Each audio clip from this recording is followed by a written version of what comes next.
So, good evening to all. Thank you so much for coming.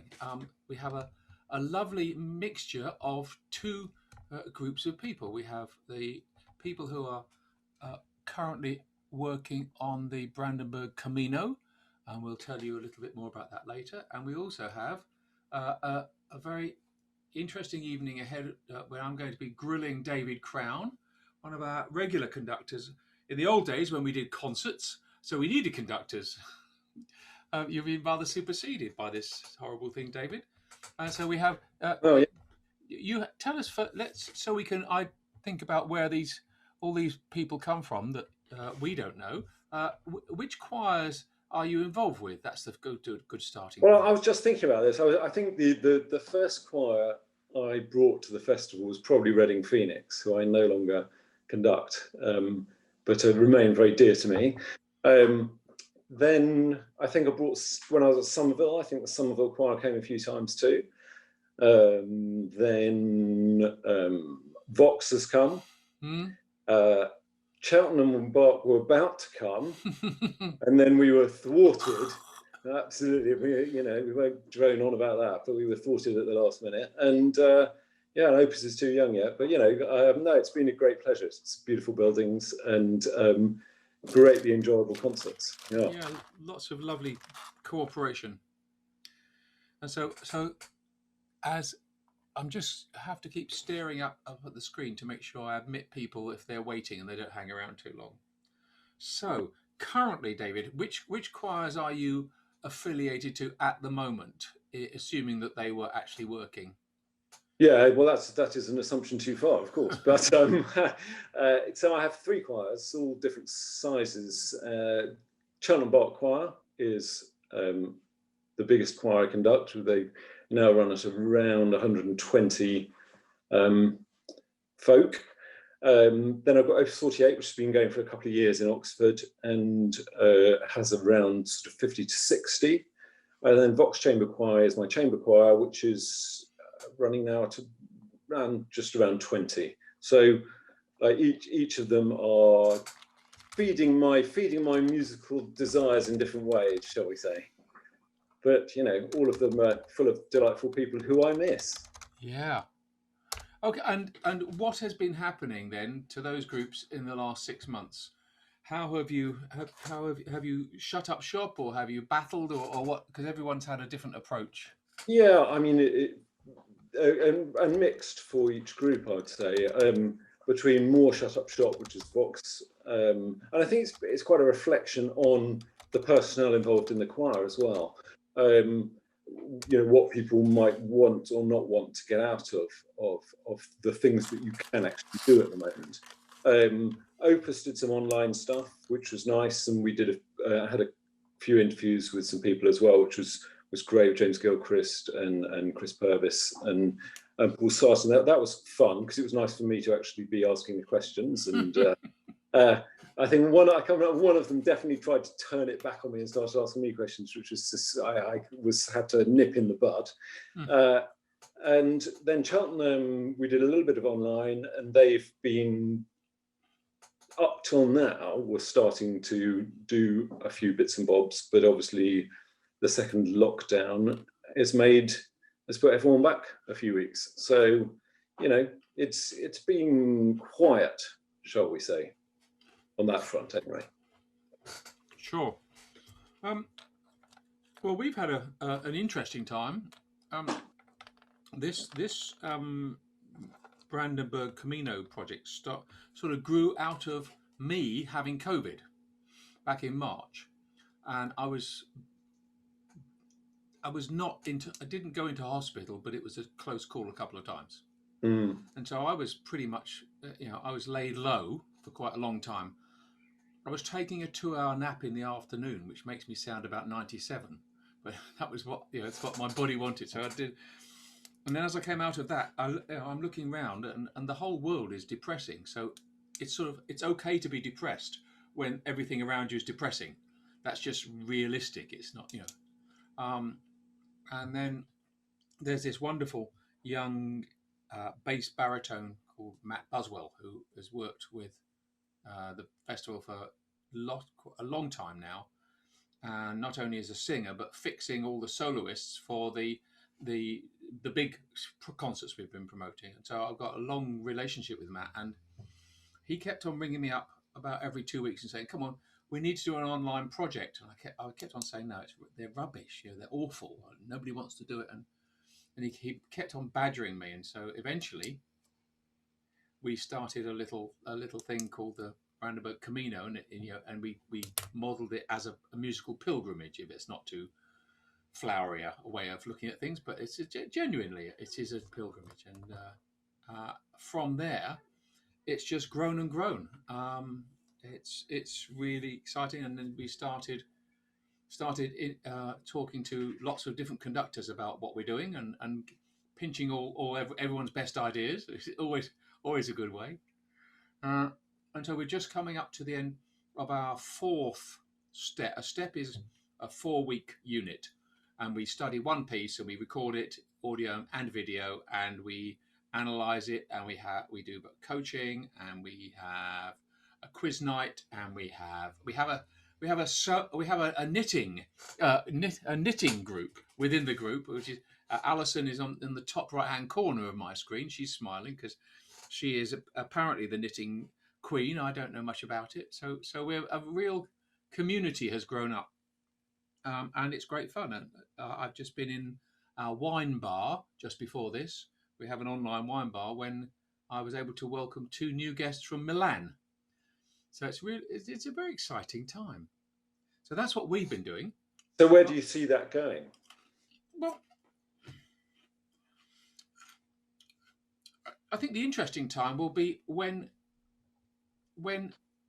a vaccine or whatever, a genuinely solve everything cure all comes along, because obviously everyone involved is keen to get back to doing real things. But I have a hunch that after that point, life will continue in a sort of a parallel way. So we will be doing real things, but I think we will still be doing virtual things, because there are people who are separated geographically. There are people who are separated because they're in isolated communities.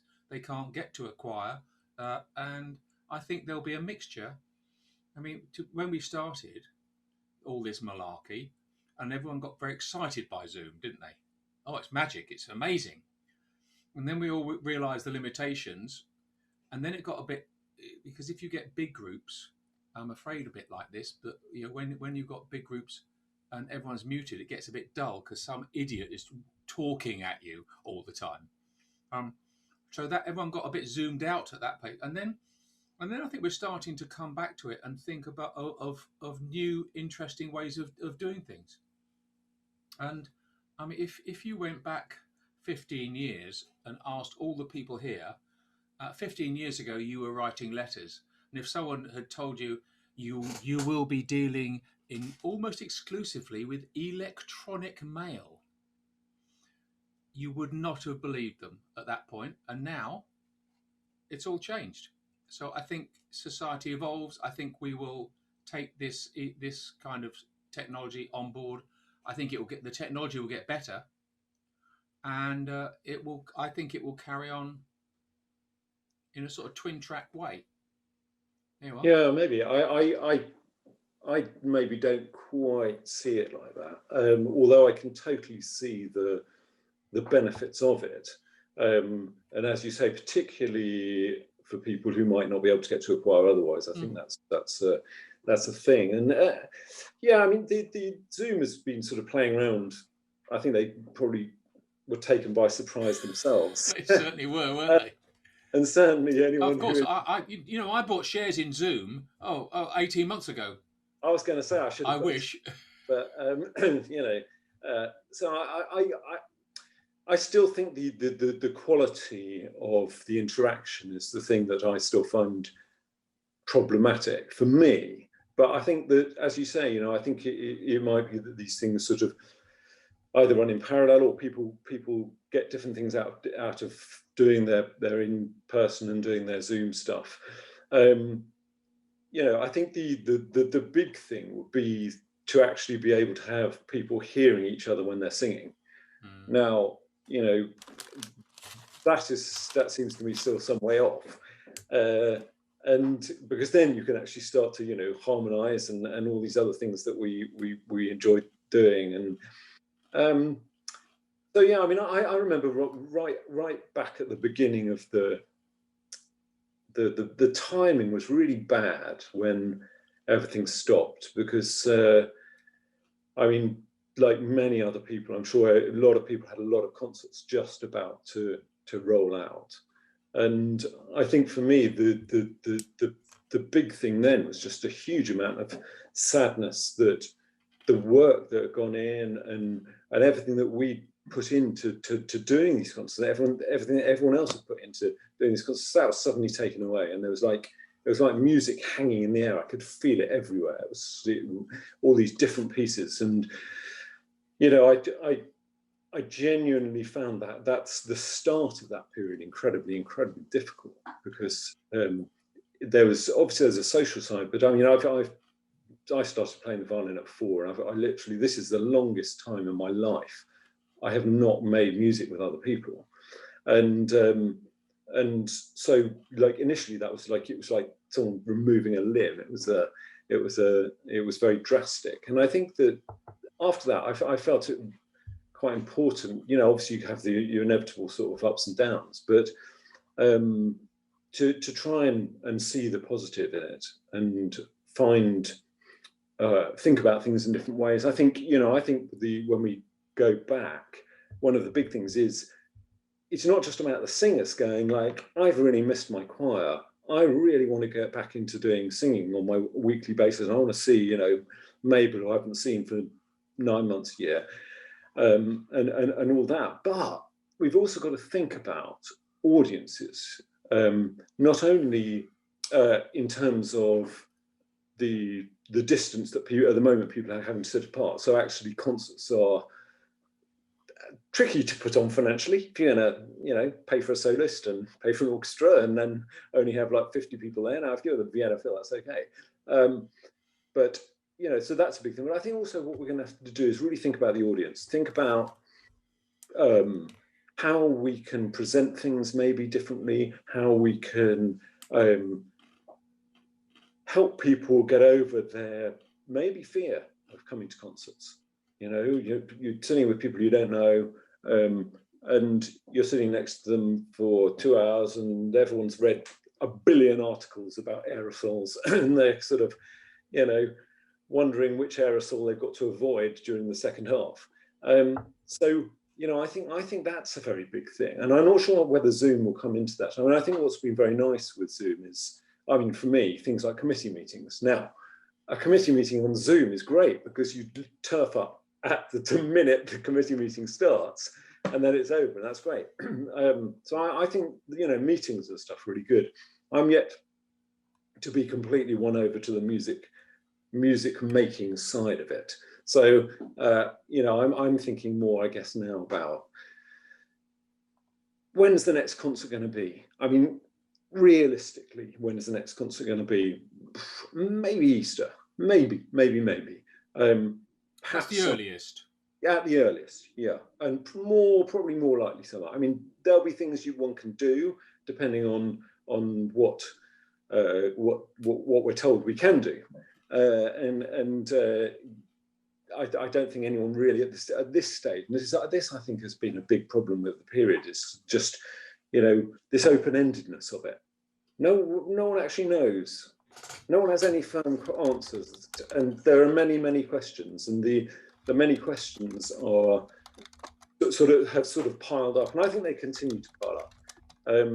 And for the music business, I think and the performing arts business, it's you know, that's going to be a really big thing. But so I don't know. I mean, I think that it's been a really good time to actually sit back and go, what can we bring to our concerts that's going to mark this choir out, as opposed to all the other choirs? Because let's face it, when we're given the go-ahead, literally every choir is going to go, let's do our concert, you know, and because we're all going to want to. On the first Saturday in July, they'll Exactly. all be on the same day. exactly. There'll be like 3 people running around from concert hall to concert hall trying to catch everything. You know, it's going to be a huge explosion. I'm very, very, very excited about that in some ways, because I think that, again, in some ways, there's nothing wrong with a sort of sabbatical, and I think it depends how you look at these things. You know, on the one hand, you can say, you know, oh, it's all awful, we can't do what we want to do, and you know, all that. On the other hand, I think a lot of people, once they got over their sort of hump of really missing the choir, and I really miss choirs. I really miss making music with people. And I miss the people. It's, you know, because it's not just about, you know, at the moment, this thing of like, you can go to a choir rehearsal with like whatever number of people, but you can't socialize with them. Well, that sort of, that takes away half the point of doing the blooming thing. So, you know, my thing is more, you know, the positive thing of lots of people have tried lots of different things. I mean, I've been singing 2 hours a day probably. Wow. I've never sung better in my life. It's you know, and for me, that's something I can bring back. Let alone it's just as purely as an enjoyable thing for me, because I came into this as a singer. So, you know, that's always been my background. So that's been a great joy, and a lot of people have tried a lot of things. I mean, I think some people might actually have to be lured back to their choir. They're not going to immediately give up the thing that they're now doing on a Tuesday night or whatever, because they've found they really enjoy it. So a lot of people are going to have had a huge amount of different experiences, a huge amount of life. They're going to live a huge amount of life, and that is something that I think could bring a real sort of positive energy back to choirs when we do get back together. And it's something I'm very excited to feel and to see. And, you know, I'm not even thinking about programs much at the moment, but, you know, I want to That's really not like you. Well, you know, if I'm not asked, I'm not going to think of it. You know? I may think occasionally of pieces that I am absolutely going to do, but I haven't actually sort of penciled it in the diary yet, because the diary is a bit of a work of fiction currently. So, you know, I think that there's going to be a very different energy to the rehearsals, and you know, people are going to have changed. So the choirs are going to change. Choirs are going to also. Some people will not have sung possibly for 9 months. I know quite a few people who literally, and professional people as well, who've just lost their mojo. They just can't see the point of singing if you're not singing, and if you're not performing. You know, so you know that would be quite interesting as well. It's going to take quite a lot of work. I feel there's going to be a lot of rebuilding to do, but you know, I'm very intrigued by how it's going to pan out, how the mass that we had before, the group, the community that we had before, how this is going to be impacted, not just by disease, because, you know, most people probably, unfortunately for you, but most people probably won't have had it,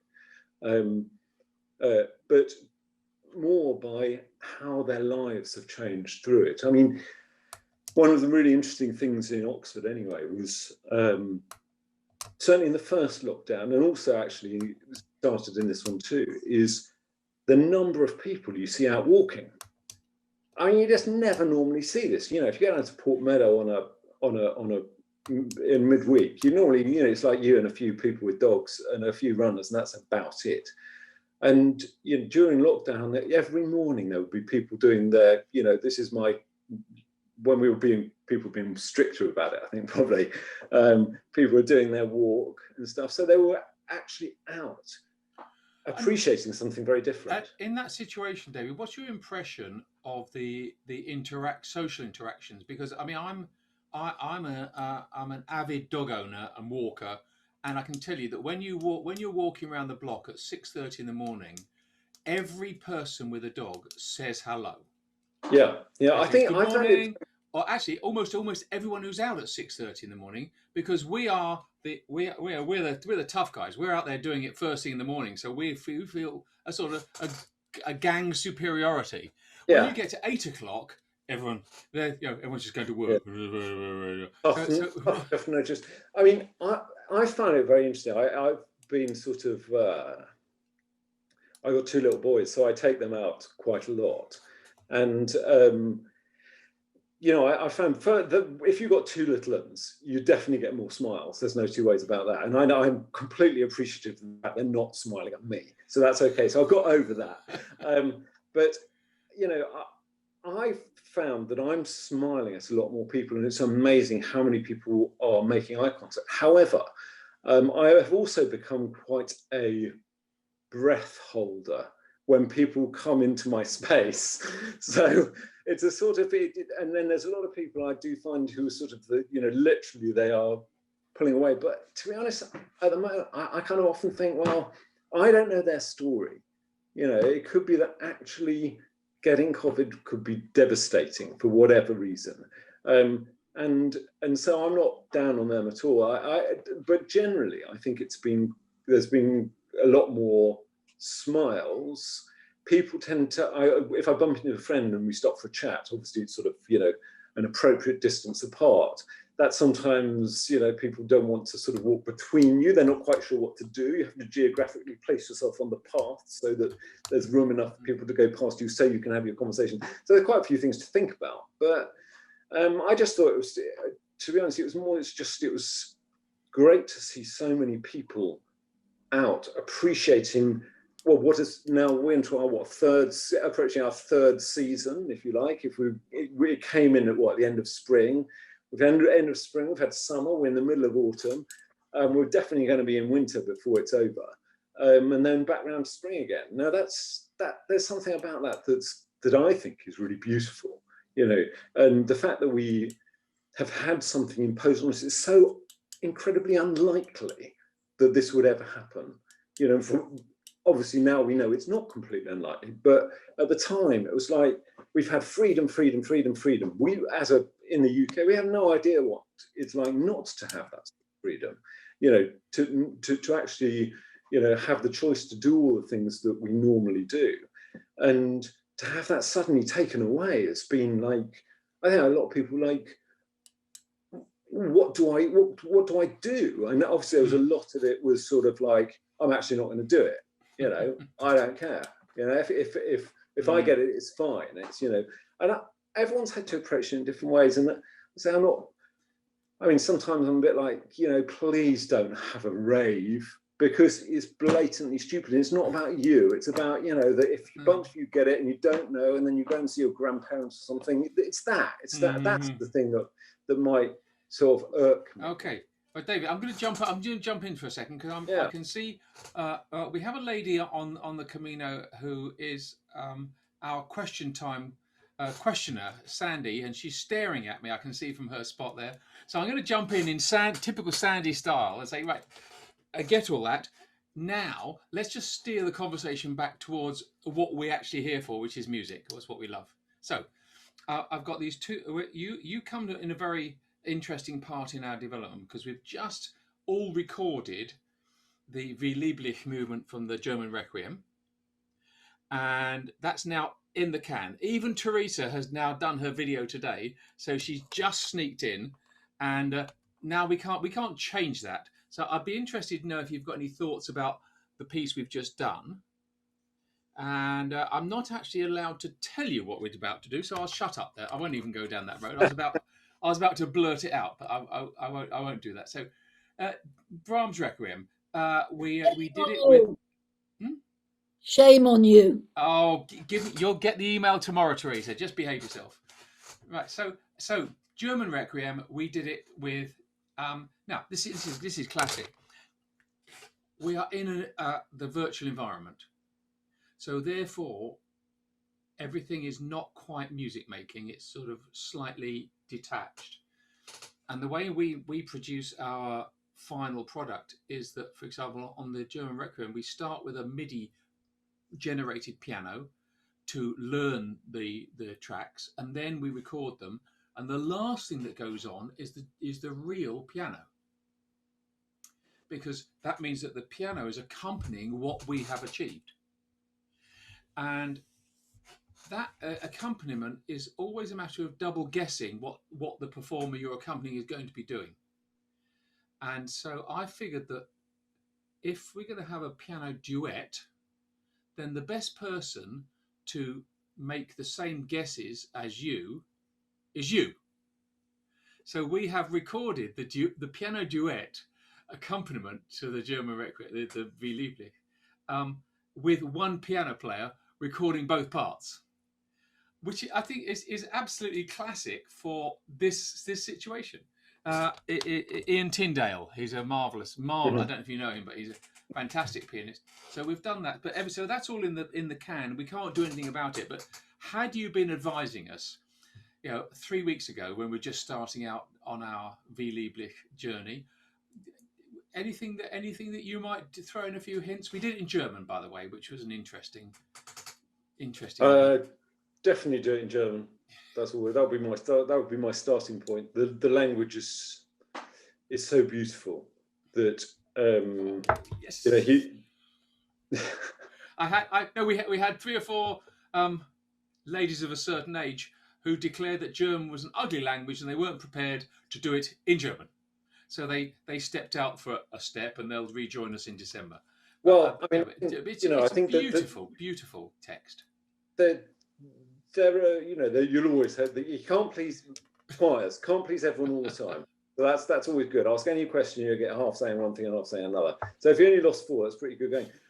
I mean, the texts, he was so choosy with them, and the texts meant such a lot to Brahms in the Requiem. I think that you have to see those texts from that point of view. Also, that he was German, and these were German texts. So for me, the unfortunately, particularly with that movement, once you get it into English, it becomes somewhat saccharine, or has a danger of becoming saccharine, and that's why I, in particular, would go with the German. And to be honest, there's if you're only doing the one movement in particular, there's a small enough chunk to to get it right.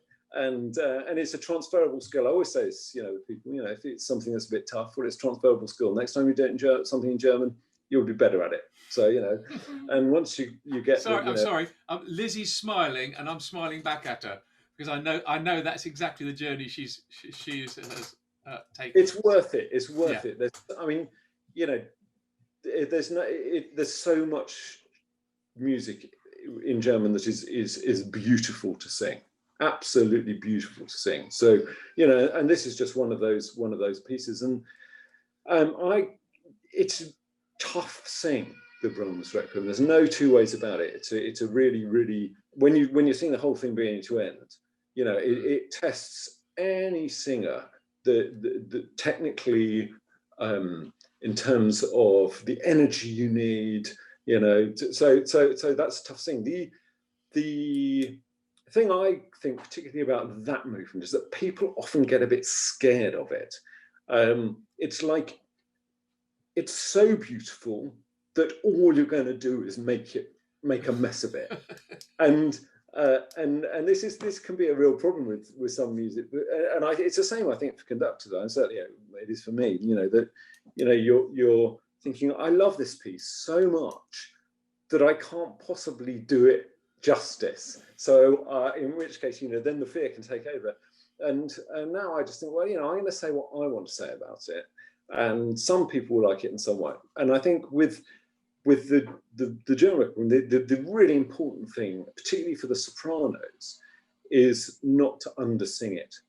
Some of it sits pretty high, and then you suddenly see that actually he's written a pianissimo next to it, and at which point there's like, all that will come out is the sort of the noise of a cat being picked up by its tail, and this is never good. This is not what we're after. And so with that piece in particular, my super top tips are sing it in with vowels, so you get used to it all being open. Don't be scared of the top stuff. And if you're a soprano, if it's not going to be, don't worry about necessarily about the absolutely it's absolutely the right value should be seen, but make a nice noise, because you're very reliant, particularly in that movement, on the sopranos making an exquisitely beautiful sound from beginning to end. And some of the starts, which are quite high as well, don't undersing it. don't undersing it. Make it comfortable for you, because if you're singing it comfortably and you're feeling comfortable about the noise that you're making, then the audience will enjoy it more. And that's for me as a bit of a rule of thumb. People often feel like, you know, they're going to be bawling something out, and actually, if they record it, they realize they're only just a little bit louder, but they just are freer. And it's about freedom, so that the sound becomes beautiful. It's also a movement which has to be. It's almost like it's obviously it's the piece that's taken out most often, and it has that slight feeling of being it can have that slight feeling of being an anthem, rather than a piece that's got a movement that comes before it and a movement that comes after it. And I think to really perform that piece, you have to appreciate the journey that you're on in order to get to movement 5, you know, and that can actually really help, because your voice, by the time you get there, is really, really well warmed up. You're not going in cold to sing that piece. And so that can really help, because people tend to often, if you pull it out, it's like, oh no, I'm going to start, and there's like terror comes over. And in fact, you know, you're just part of a journey, as with all pieces, obviously, but within a piece like that, when you're taking any movement you take out of context, I think it's really important to see where you are at within your journey. So that's about it, I think. You can't not love that piece. You've got to listen to it, and then, you know, just lie back, turn off the phone, turn off any other thing, and just like spend, you know, an hour, 10 minutes of your life listening to it every now and then, just to make sure that it's the human aspect of it. I think it's not just that requiem is not just a religious piece, although it obviously is, but there's humanity. It's a real for me. It's the humanity in that piece that is paramount. It's what you want to get into, and this is important as well. That you're singing something to express something. You know, you're not just singing it to make noise or to sound good or whatever, but you're singing it because you engage with the text, and then you say something about it to somebody else. And if you start to do that, then it also gets easier. And if you make the odd mistake, that's it. I'm done. Thank you. No, that is. I'm seeing lots of smiley faces here, because it's been fascinating hearing different conductors talk about this piece. But if it's possible to put this in the right way, everyone says the same things, but they say it from very different angles. But it's some of the things you've been saying are very resonant, I think, which is when I see the smiley faces. Well, that's good. That's great. It's and I mean, no, I 100% agree with you about the dynamic stuff. You know, would you rather hear a nicely produced mezzo forte or a very ropey piano? Well, I can tell you this. The decision's very clear. I was talking to a singer who I will not say what his name is, and he said to me, you know, David, he's a soloist, okay? A lot of people will have heard him. He said, you know, if it's written piano and that doesn't work for me, I'll sing it forte. I'll sing it whatever it is that is right for me, you know, obviously within reason. And he said, you know, because some things just don't work for some people. And, you know, and I thought that was, you know, coming from him, I thought that was a really important thing. More people should hear that. People tie themselves in knots over dynamics. And it often can lead to sort of things like going, oh, you know, I can't do. It's this sort of I can't thing, rather than, well, let's try it from a different angle. Let's just try something completely other. Like, you may think from your recording that you love that this is wrong. What you're about to do is wrong, but actually, it's going to work for you. And try it, because there's many ways to get a good performance out. Many, as you have just said. Or to skin a cat. Indeed. Yeah, and because you can always, if you have to do something, if you have to sing a section a little louder than it says on the black and white boring paper, then you've got to make the next bit contrast, but you can do that in other ways. Dynamics is a sort of a hint. It's a hint, isn't it? It is. I mean, dynamics are colours as much as anything else, I think, for Yes. me. And that's the really, really big thing that people don't get. I mean, music notation is an extremely blunt form to get across something that is not only infinitely subtle, but also can be done in 1,000,001 different ways. Now, some you might say, actually, this is wrong, but hold on. Some people, David, I'm really sorry, but that's only wrong for you. Well, no, that's what I was going to say. But also, some conductors can make something you think, you listen to it and you think, I have never heard that done like that before, but they made that work. And so, that's another thing. You get that. It's about, but music notation anyway is a blunt tool, and it is what is astonishing, I think, is that you have this stuff. It's dots and it's lines and it's words and it's print on paper, and out of that comes music. Now that is magic. That is absolute magic. So within that, you also have to think, well, apart from anything else, piano for one voice is not going to be piano for another voice. So that's another really important thing to in which part of the voice? Absolutely. And within choirs this is hard because there's this whole sort of, no one wants to be the soprano that sticks out, or the tenor that everyone's going, oh please, could old Bob Thank you. I don't know what you mean. Just for one performance, could you just shut it down? Now that in a choir situation is not right.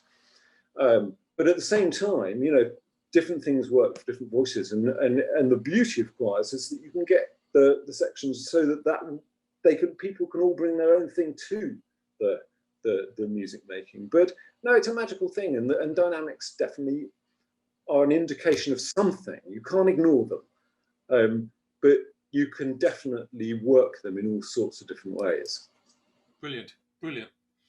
I love it. It's so nice. I think I'm going to be really cheeky and send you our recording of the Brahms when it's done.